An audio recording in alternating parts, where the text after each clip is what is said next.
در بینای مقامات اجرایی حکومت دولتی شهر بوستون وابسته به نشاننده‌های رشد اجتماعی اقتصادی شهر در 6 ماه سال روان نشست مطبوعاتی برگزار گردید. اطلاع داده شد که در این دوره در شهر بوستون 4 کارخانه نوی صنعتی به فعالیت آغاز نموده، شماره کارخانه‌های خرد و میانه به 60 عدد رسیده است.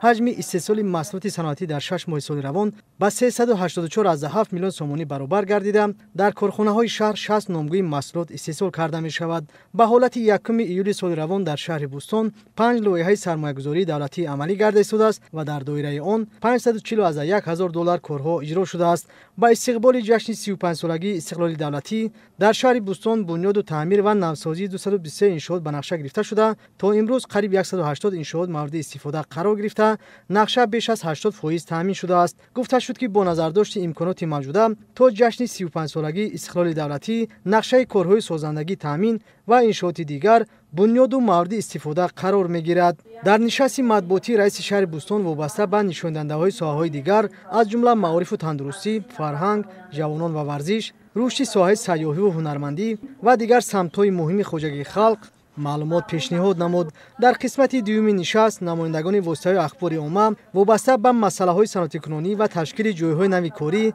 بهتر نمودن وضع تامینات آبی نوشاکی و رفع مشکلات در انشاءات پرتو، پیشگیری جداشوی عائله‌ها دیگر مسائل‌های مورد توجهشان به رئیس شهر مراجعه نمودند.